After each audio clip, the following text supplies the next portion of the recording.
Սիրելի հայրենակիցներ, ազգային ժողովի նիստերը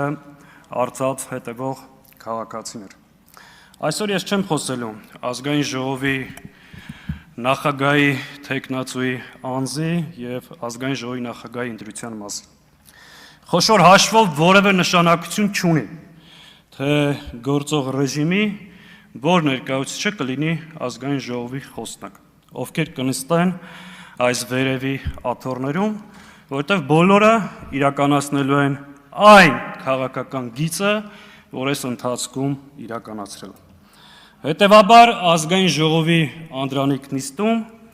այս ամբիոնից ես խոսելու եմ մեր անելիքների, Հայաստանի Հանրապետության առջև կանգնած մարտահրավերների մասին եւ ամենակարևորը խոսելու եմ Հայաստանի Հանրապետության քաղաքացիների հետ։ Սիրելի հայրենակից, մենք տարիներ միասին պայքարել ենք։ Այս ամբիոնից բարձրաձայնել ենք ու Հայաստանի Հանրապետության տարբեր հրապարակներից մի շարք կարևոր խնդիրներ։ Խոսել ենք այս իշխանության բնույթի եւ բովանդակության մասին։ Դժբախտաբար մեր բոլոր գնահատականները, մտահոգությունները եւ կանխատեսումները իրականություն են դարձել։ Արցախի հայաթափումից մինչև անվտանգության համակարգի փլուզում։ Բաքվի բանտերում տանջվող հայ գերիներից մինչև Ադրբեջանի նորանոր պահանջներ։ Սոցիալ-տնտեսական հարցերից մինչև խաղամոլության ու թմրամոլության ահագնացող աճ։ Հայ առաքելական սուրբ եկեղեցու վրա հարձակումից մինչև տասնյակ քաղբանտարկյալներ։ Մենք ամեն ինչ արել ենք, բարձրաձայնել ենք, պայքարել ենք, որ այս կետին չհասնենք։ Ցավոք, հունիսի 7-ին կայացած ընտրությունները այս կորուստների, զիջումների շղթան ընտրություններով չկտրվեց։ Այո, պարոն Ռուբինյան, հունիսի 7-ի ընտրություններին ընդդիմությունը չի հաղթել, եւ դա վատ է, որ չի հաղթել, բայց չի հաղթել նաեւ օրվա իշխանությունը։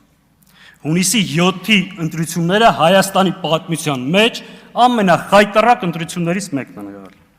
Վարչական ռեսուրսի աննախադեպ եւ բացահայտ կիրառում,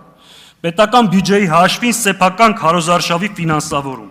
պատերազմի սպառնալիքով Հայաստանի Հանրապետության քաղաքացիների նկատմամբ տերոր, ընդդիմադիր գործիչների ձերբակալություն, կալանավորումներ, նախընտրական շտաբների գործունեության պարալիզացում։ Այս պայմաններում են տեղի ունեցել ընտրությունները։ Եվ ի վերջո,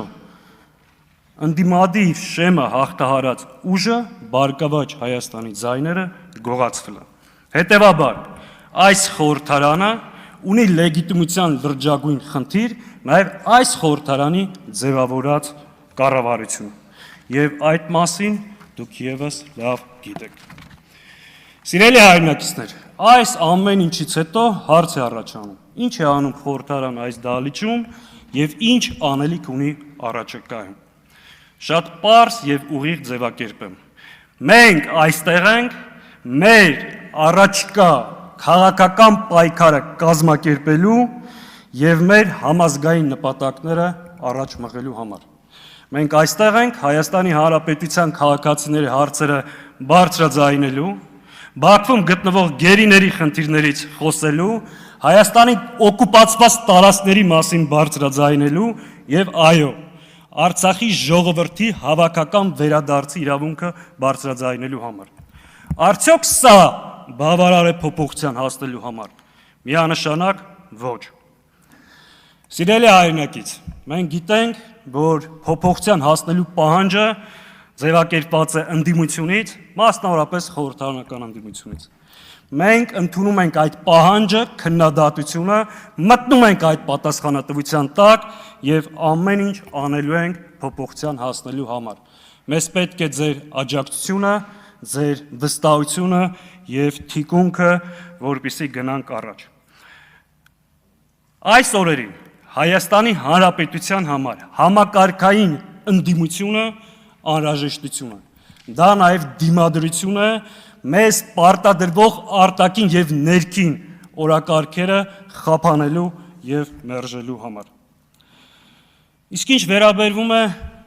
ընդդիմության եւ իշխանության տարբերության մասին, պարոն Ռուբինյան, ուզում եմ շատ հստակ լինեմ, մեր եւ ձեր հակասությունները, առճակատումները, չթաքցնեմ, երբեմն ատելությունը անձնական բնույթ չունեն, դա ունի խորը գաղափարական հենք, դա մեր պետության անցյալի, ներկայի եւ ապագայի մասին պատկերացումներն։ Այն մոդելը, որ դուք առաջարկում եք իրական Հայաստանի փաթեթավորմամբ Հայաստանի Հանրապետության քաղաքացիներին, դա ինքնաոչնչացման եւ կործանման ճանապարհ է։ Մենք չենք կարող թույլ տալ, որ հայկական պետությունը ունենա Ադրբեջանի պահանջած սահմանադրություն։ Մենք չենք կարող թույլ տալ,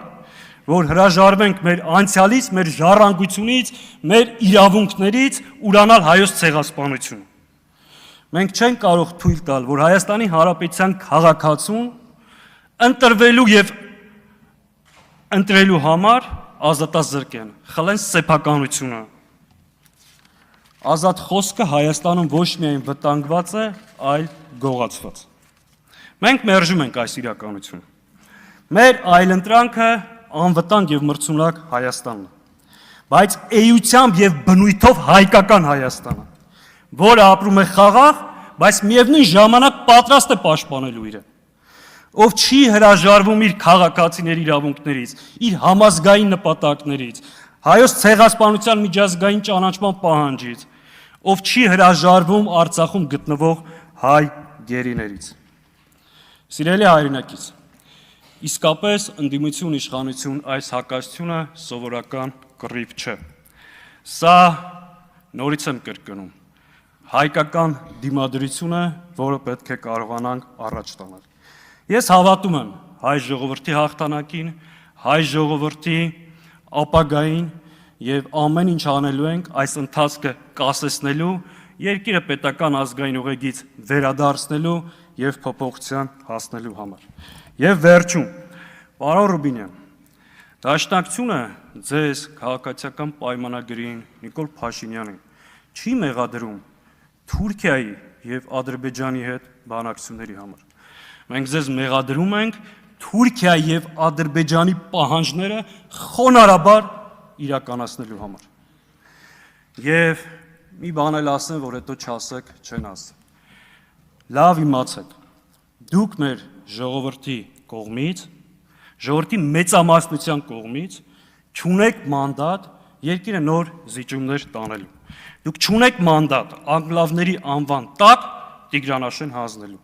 Դուք չունեք մանդատ սահմանագծման եւ սահմանազատման անվան տակ Հայաստանից նոր տարածքներ հանձնելու։ Դուք ժողովրդի մեծամասնության կողմից չունեք մանդատ Ադրբեջանի պահանջով Հայաստանի սահմանադրությունը փոխելու,